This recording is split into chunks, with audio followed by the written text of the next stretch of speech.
Hello and welcome to Camp Xtras. In 2009, mobile and flash games were popular, and the idea of a simple game to pass the time was on the rise. A game like Canabalt came out and defined an endless runner game and changed the casual gaming landscape. On my quest to look at the 1001 games to play before you die list, I saw this interesting game and wanted to give it a shot. So I played it recently, and let me give you some history, a review, and answer whether you should play this before you die. All footage was captured off of a PC, and let's hop into this one.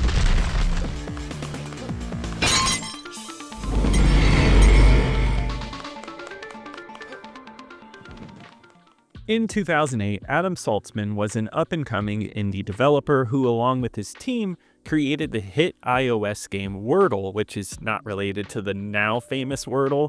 Saltzman had previously worked on a game dev kit for iPhone that he would go on to use to produce his next few games. One of those was Gravity Hook in 2008, which was a simple game where you just tap the screen to move upwards and get as high as possible, a standard game design in the mobile space. This carried forward as Saltzman worked on a game jam where people got together to work on several games. It wasn't until later that he would make this connection about the making of this game, but when he had an office job, he would imagine running out of the building to escape work, which would become the core of Canabalt, a simple game where you tap to jump as an office worker, leaving the building and jumping around.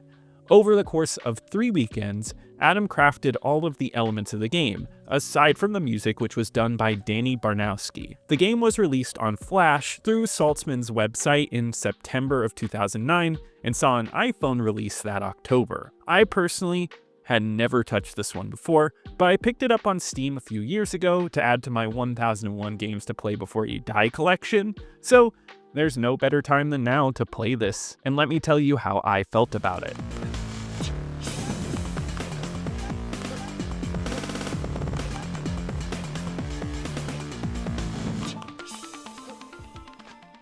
Canabalt is as simple as they come, which is why it works as well as it does. You run endlessly across a string of buildings. The only button you need to press is for jumping.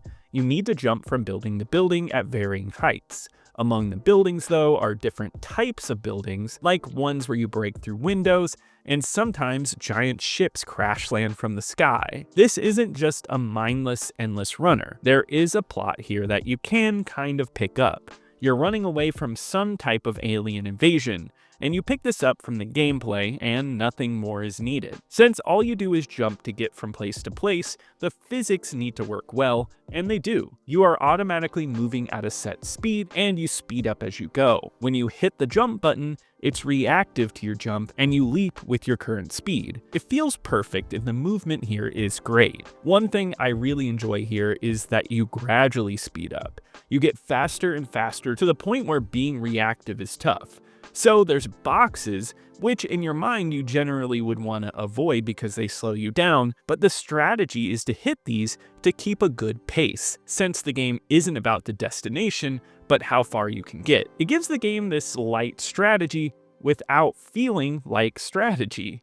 Canabalt's simplicity is what makes it addictive. Though I played it on PC, this is what you wanted on your phone in 2009, something you could take out of your pocket, play for a little bit, and wrap up quickly. On PC, it led me to play it over and over again to try to get my high score up, which if an arcade game like this can keep you going like that, then it's done its job, trying to reach the furthest distance you possibly can.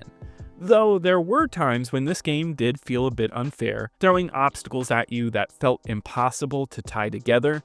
The randomness of the world can make some runs very simple, but other runs a complex gauntlet.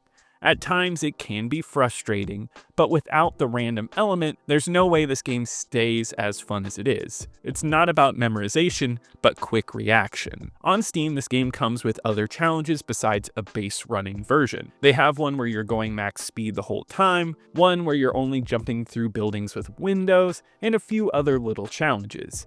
This is a fun way to add variety here, and giving these modes achievements helps give this extremely basic gameplay longevity. It also comes with multiplayer where 2 people can run at once, or you can do both to give yourself an extra challenge. These small touches are nice, because otherwise this game really has nothing to give.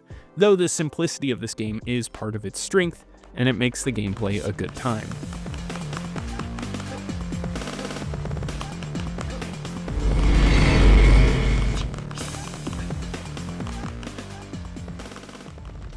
The audio in Canabalt is simple, much like its gameplay at first glance, but it is a good lesson in solid sound design for video games. As you run, alien ships will swoosh by, giving you a sense of the world you run through. It also provides a nice kinetic understanding of the world around you. There's also other sound cues like hitting boxes or the clash of windows to give a stronger sense to the running. Yet the crashing motherships are the most striking part of the sound design. There will always be a loud noise right before they drop, so you know that on the next jump the building will get destroyed. I know it's simple, but it's a nice attention to detail in this game that it didn't have to do.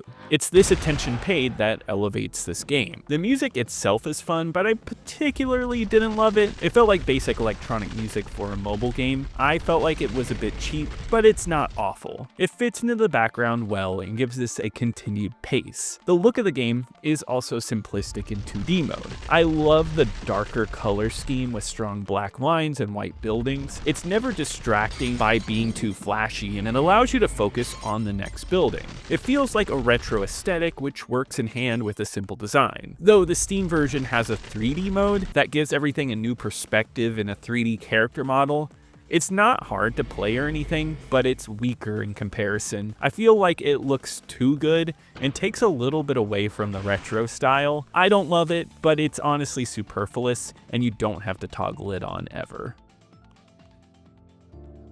Canabalt is a simple experience, but it works. The art design and sound design work with a simple idea to make a Flash game hit. It even made the endless runner genre even stronger and has gone on to be a fan favorite. Racking up high scores in this game over and over again is entertaining, and I really enjoyed it. The big question though is if it deserves its place in the 1001 games to play before you die list. So let's go to the book and see what it says about this game verbatim. Originally a hit as a free Flash game, Canabalt casts the player as a lone man outrunning the apocalypse.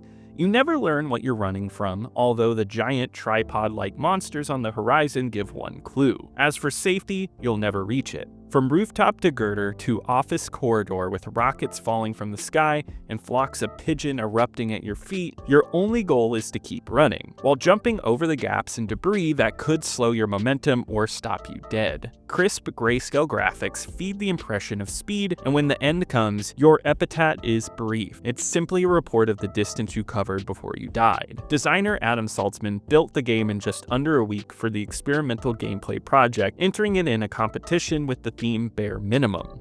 True to the theme, Canabalt's simplicity is its greatest strength. The sessions are short and relentless, and the sequence of obstacles changes every time. There's nothing to do at the end but try again. Quick, addictive, and most of all thrilling, Canabalt hits that spot for casual gaming. So its most significant strength is its simplicity, which I agree with. One major thing to know about this book is that the latest edition was in 2013, so we must look back at it in its time frame. This game was still relatively new at this time, coming out in 2009. Mobile gaming and the rise of simple indie games were still novel concepts. I can understand why this was included. This was a great example of a small addictive experience, one that didn't need flashiness to stay fun. It was addictive because the core game design was simple. It achieves its place in this book because it was a great showcase of how strong the casual game space was getting and blurring the line between the casual and hardcore gamer. In 2025 though, does this game still hold as a game that should be on this list? And you know what? I would say yes. And that is based on everything that I said before. No matter the age of this game, it still stays timeless. It's a testament to simplicity and the idea that a fun game can be found anywhere, and it might only need one button. It's also a very polished version of an endless runner, and it's a callback for a time when Flash games like these were springing up and more popular than ever. I think you should check it out before you die too, because it's easy to play. You can open a tab on your computer right now and type in canabalt.com and play it for free on your browser. It's that simple, and it's a simple good time if you choose to do it. I'd say definitely give this one a playthrough. The PC version of Canabalt does not feature a Metacritic score, but the iOS version holds a 77 out of 100. Though Canabalt was released quietly in 2009, it quickly caught on like wildfire, with tons of people heading to the website to play it. Even Adult Swim Games talked to Saltzman only a few weeks after this game's release to make their own version of this on their website. And this would lead to the Endless Runner becoming a popular genre and would spawn popular games like Jetpack Joyride down the line. Canabalt would show up on some best of the year lists, as well as in 2012 entering into the Museum of Modern Art. That same year, it would also get an Android, PSP, and even a Commodore 64 release. Canabalt has gone on to be remembered as the pioneer of its genre, but I don't see it mentioned as much anymore, though it has its fans.